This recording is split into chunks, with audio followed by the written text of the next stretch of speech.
منجو-دڑو، جس کا مطلب سندھی زبان میں مردوں کا ٹیلہ ہے، ایک قدیم شہر ہے جو پاکستان کے صوبہ سندھ میں واقع ہے۔ یہ اپنے وقت کے سب سے ترقی یافتہ اور خوشحال شہروں میں سے ایک تھا اور اسے انسانی تاریخ کے ابتدائی شہری مراکز میں سے ایک سمجھا جاتا ہے۔ یہ شہر 2500 قبل مسیح کے قریب تعمیر کیا گیا تھا اور یہ وادی سندھ کی تہذیب کے بڑے شہروں میں سے ایک تھا، جسے ہڑپا تہذیب بھی کہا جاتا ہے۔ یہ تہذیب تقریباً 2500 قبل مسیح سے 1900 قبل مسیح تک پروان چڑھی اور اس کے شہر اپنی متاثر کن شہری منصوبہ بندی، جدید ترین پانی کے نظام اور متاثر کن ڈھانچے کے لیے مشہور تھے۔ اگر آپ ہمارے چینل کے اوپر نئے ہیں تو ہمارے چینل کو سبسکرائب کریں اور ویڈیو کو لائک کریں۔ اس ویڈیو میں ہم منجو-دڑو کی تاریخ، اس کے فن تعمیر اور شہری منصوبہ بندی، اس کے مکینوں کی روزمرہ زندگی اور اس کے زوال کی وجوہات پر بات کریں گے۔ ہم وادی سندھ کی تہذیب کی اہمیت اور انسانی تاریخ میں اس کی شراکت کا بھی جائزہ لیں گے۔ منجو-دڑو کو 1922 میں آرکیالوجیکل سروے آف انڈیا کے ماہر آثار قدیمہ R.D. بنرجی نے دریافت کیا تھا۔ یہ سندھ پاکستان کے ضلع لاڑکانہ میں دریائے سندھ کے دائیں کنارے پر واقع ہے۔ یہ شہر ایک اونچے ٹیلے پر بنایا گیا تھا جس کے بارے میں خیال کیا جاتا ہے کہ یہ صدیوں کی انسانی رہائش تھا۔ یہ شہر مٹی کی اینٹوں کی دیوار سے گھرا ہوا تھا جو 12 میٹر اونچی اور 2 میٹر موٹی تھی۔ دیوار میں دفاعی مینار اور دروازے تھے جو بتاتے ہیں کہ شہر کو حملے کا خطرہ تھا۔ شہر کو 2 حصوں میں تقسیم کیا گیا تھا، قلعہ اور زرعی شہر۔ قلعہ شہر کا اونچا حصہ تھا اور یہ وہ جگہ تھی جہاں حکمران طبقہ رہتا تھا۔ یہ اہم عوامی عمارتوں کی جگہ بھی تھی، جیسے عظیم حمام، گریٹ گرینری اور اسمبلی ہال۔ لوور ٹاؤن شہر کا نچلا حصہ تھا اور وہ جگہ تھی جہاں عام لوگ رہتے تھے۔ اس کے اپنے پانی کی فراہمی، سیوریج کا نظام اور عوام کے لیے کنویں بھی تھے۔ منجو-دڑو کو 1900 قبل مسیح کے قریب ویران کر دیا گیا تھا اور اس کے زوال کی وجوہات ابھی تک معلوم نہیں ہیں۔ کچھ ماہرین آثار قدیمہ کا خیال ہے کہ دریائے سندھ کے بہاؤ میں تبدیلی شہر کی پانی کی فراہمی میں کمی کا باعث ہو سکتی ہے، جبکہ دیگر کا خیال ہے کہ یہ کمی معیشت میں تبدیلی یا سیاسی ماحول میں تبدیلی کی وجہ سے ہوئی ہے۔ وجہ سے قطع نظر شہر کو چھوڑ دیا گیا اور یہ آہستہ آہستہ کھنڈرات میں تبدیل ہو گیا۔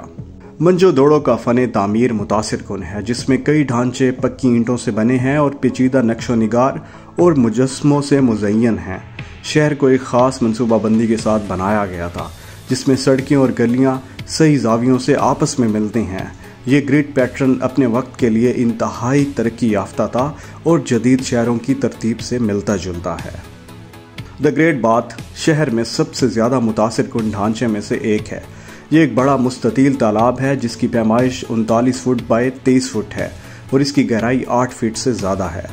یہ تالاب اینٹوں سے بنایا گیا تھا جو واٹر پروف مواد جیسے بچومن یا قدرتی ٹار کے ساتھ مضبوط تھا۔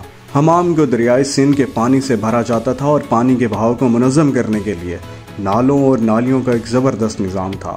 گریٹ گرینری شہر کا ایک اور متاثر کن ڈھانچہ ہے۔ یہ ایک بڑی عمارت تھی جو اناج کو ذخیرہ کرنے کے لیے استعمال ہوتی تھی۔ غلہ کو سیلاب اور چوہوں سے بچانے کے لیے ایک اونچے چبوترے پر بنایا گیا تھا۔ اناج کو ٹھنڈا اور خشک رکھنے کے لیے عمارت میں موٹی دیواریں اور چھوٹے وینٹیلیشن تھے۔ عظیم حمام کی دریافت، پانی کے انتظام کے نظام اور متعدد کنوؤں کی موجودگی سے پتہ چلتا ہے کہ پانی نے منجو-دڑو کی معیشت میں اہم کردار ادا کیا۔ یہ شہر دریائے سندھ کے کنارے پر واقع تھا، جس کی وجہ سے شہر میں سامان کی آسانی سے آمد و رفت ممکن تھی۔ منجو-دڑو کے زیریں شہر میں متعدد غلہ خانوں کی موجودگی اور ایک منصوبہ بند مارکیٹ کا علاقہ ایک خوشحال تجارتی معیشت کے وجود کی طرف اشارہ کرتا ہے۔ منجو-دڑو کے لوگ مختلف اشیاء مثلاً کپڑا، مٹی کے برتن، موتیوں اور زیورات کی تجارت کرتے تھے۔ آثار قدیمہ کے شواہد سے یہ بھی پتہ چلا ہے کہ شہر میں دھاتی کام کرنے کی ایک فروغ پذیر صنعت تھی۔ منجو-دڑو میں بڑے پیمانے پر مذہبی یا سیاسی ڈھانچے کی کمی اس شہر کی ایک قابل ذکر خصوصیت ہے، تاہم کچھ ڈھانچوں سے خیال کیا جاتا ہے کہ ان کی رسمی اہمیت تھی۔ یہ واضح نہیں ہے کہ منجو-دڑو کے لوگ کن دیوتاؤں کی پوجا کرتے تھے۔ کچھ آثار قدیمہ کے ماہرین نے خیال کیا ہے کہ شہر کے لوگوں میں ممکنہ طور پر ایک عقیدے کا نظام تھا، لیکن یہ واضح نہیں ہے کہ منجو-دڑو کے لوگ کن مذہبی طریقوں کی پیروی کرتے تھے۔ تقریباً 700 سال کے وجود کے بعد منجو-دڑو 1700 قبل مسیح کے قریب زوال پذیر ہوا اور 1800 قبل مسیح تک یہ شہر ویران ہو گیا۔ شہر کے زوال اور آخرکار ترک کرنے کی وجوہات ایک معمہ بنی ہوئی ہیں۔ کچھ اسکالرز کا کہنا ہے کہ بدلتا ہوا ماحول یا قدرتی آفت جیسے دریائے سندھ کے بدلتے ہوئے راستے نے شہر کو زوال میں کردار ادا کیا ہے۔ دوسروں کا کہنا ہے کہ یہ اندرونی تنازع اور تجارت اور معیشت میں کمی کی وجہ سے تھا جو بالآخر شہر کو ترک کرنے کا باعث بنا۔ اس کے باوجود منجو دوڑو کا زوال ہونا قدیم دنیا کے سب سے بڑے پراسرار میں سے ایک ہے۔ منجو دوڑو کے کھنڈرات کو آثار قدیمہ کے ماہر R.D. بنرجی نے 1922 میں دریافت کیا تھا۔ اس کے بعد سے شہر میں آثار قدیمہ پر بہت کام ہوا ہے، جن میں سب سے زیادہ کھدائی آرکیالوجیکل سروے آف انڈیا نے 1927 سے 1931 تک کی تھی۔ ان کھدائیوں کے نتائج کو قدیم شہر کی تعمیر نو اور اس کی تاریخ، ثقافت اور طرز زندگی کے بارے میں بصیرت فراہم کرنے کے لیے استعمال کیا گیا تھا۔ تاہم ان کوششوں کے باوجود منجو دوڑو کے مقام کو قدرتی اور انسانی وجوہات سے نمایاں خطرات کا سامنا ہے، جن میں کٹاؤ، پانی جمع ہونا اور سیاحت سے ہونے والے نقصانات شامل ہیں۔